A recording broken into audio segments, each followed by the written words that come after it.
Assalamualaikum warahmatullahi wabarakatuh. Perkenalkan, nama saya Dwi Wulan Seniharta dengan NIM 2065057 kelas B. Pada video kali ini saya akan mereview materi keempat, yaitu fase perencanaan proyek teknik informatika. Tanpa berlama-lama, langsung saja pada materi reviewnya. Pengertian perencanaan. Perencanaan menurut AB tahun 2001 dalam Oval Hanif 2009 adalah susunan atau rumusan sistematik mengenai langkah-langkah atau tindakan yang akan dilakukan di masa depan dengan didasarkan pada pertimbangan-pertimbangan yang seksama atas potensi, faktor-faktor eksternal dan pihak-pihak yang berkepentingan dalam rangka mencapai suatu tujuan tertentu.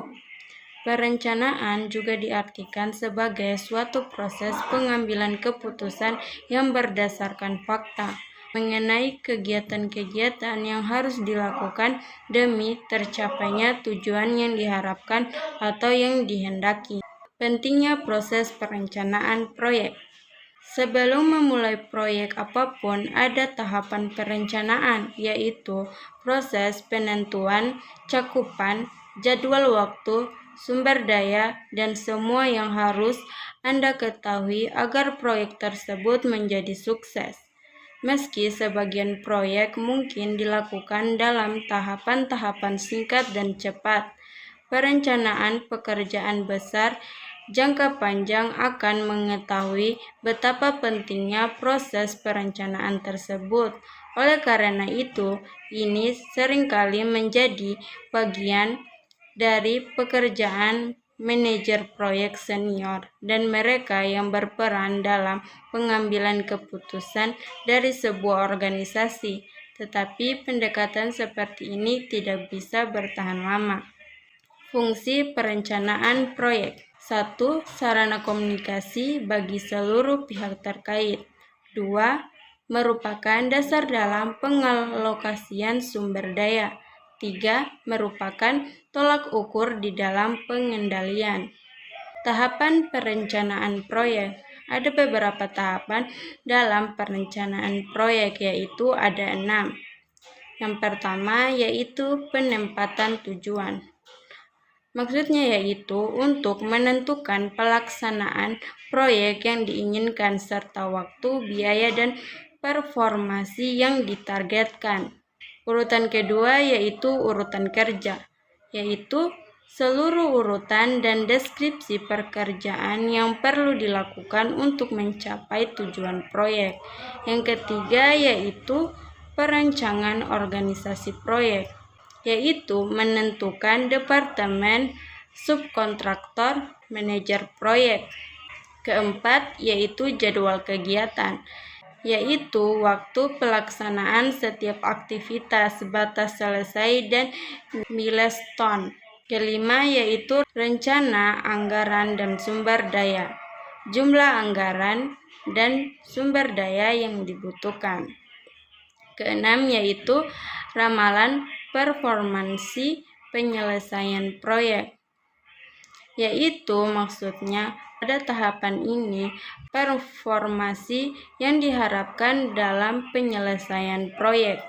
Pada fase perencanaan proyek teknik informatika dibagi menjadi 3, yaitu merencanakan proyek, 2. mempersiapkan proyek, dan 3. mendefinisikan rincian proyek. 1. Merencanakan proyek. Ada bagian dalam merencanakan proyek agar dapat berjalan dengan baik, yaitu 1. Perencanaan strategis, 2. Mengidentifikasi subsistem pada proyek, 3. Menetapkan kendala proyek, dan keempat yaitu menetapkan prioritas proyek. Nah, maksud dari perencanaan strategi tadi yaitu 1. Merencanakan peningkatan aktivitas dan menentukan sarana. Contohnya yaitu memperbaiki kelemahan atau problem yang ditemukan pada fase definisi. Yang kedua, mengidentifikasi sub-proyek. Maksudnya yaitu untuk mengetahui dan menentukan lingkungan pada proyek yang akan dilaksanakan berdasarkan hasil dari fase definisi. Ketiga yaitu menetapkan kendala proyek. Maksudnya di sini yaitu memperkirakan apa yang menjadi kendala, misalnya batasan dana yang diperkenankan, batasan waktu penyelesaian, umur ekonomis yang dibangun. Keempat, struktur organisasi, serta yang terakhir yaitu peraturan-peraturan perusahaan. Yang keempat yaitu menetapkan prioritas proyek. Di dalam menetapkan prioritas proyek ini terbagi menjadi dua, yaitu kriteria rasional dan kriteria tidak rasional. Untuk kriteria rasional, 1. Meningkatkan keuntungan, 2. Menghemat biaya, 3. Meningkatkan kelangsungan hidup sistem, 4. Keterkaitan hubungan dengan subsistem lain, dan yang terakhir yaitu kebutuhan mendesak. Sedangkan untuk kriteria tidak rasional yaitu 1. Manajemen tidak berminat, 2. Menonjolkan kebanggaan, 2. Mempersiapkan proyek yaitu menunjukkan anggota tim, 1. Konsultan melalui tender, personil perusahaan sendiri, dan ketiga yaitu gabungan konsultan dengan personil perusahaan. Menggunakan jasa konsultan. Dalam menggunakan jasa konsultan memiliki kelebihan dan kelemahan. Untuk kelebihannya yaitu 1. Waktu penyelesaian cepat, dan 2. Kualitas lebih baik. Sedangkan kelemahan yaitu 1. Biaya lebih tinggi, 2. Rahasia perusahaan terbuka. Menggunakan resource internal. Dalam menggunakan resource internal juga memiliki kelemahan dan kelebihan, yaitu kelemahannya yaitu waktu penyelesaian lambat, dan yang kedua yaitu hasil kurang berkualitas. Sedangkan kelebihannya yaitu biaya lebih rendah, 2. Rahasia perusahaan terjamin. Sedangkan menggunakan kombinasi jasa konsultan dan resource internal memiliki kelebihan maupun juga kekurangan. Kelebihannya yaitu waktu penyelesaian lebih cepat, 2. Hasil sangat berkualitas. Sedangkan kelemahannya yaitu biaya lebih tinggi, 2. Rahasia perusahaan terbuka. Mengumumkan proyek. 1. Alasan pengembangan, 2. Apa sasarannya, 3. Dampak keuntungan pegawai. Mendefinisikan bagian-bagian proyek yang akan dikembangkan. Untuk mendefinisikan proyek yang dikembangkan, maka kita akan melakukan studi kelayakan, yaitu 1. Memahami lingkup proyek yang akan dibangun, 2. Menentukan kebutuhan proyek yang akan dibangun. 1. Kelayakan teknik. Hal-hal yang dipertimbangkan dalam menentukan kelayakan teknik yaitu 1. Ketersediaan alat dan teknologi di pasar, 2. Ketersediaan tenaga ahli yang mengoperasinya, 2. Kelayakan umum.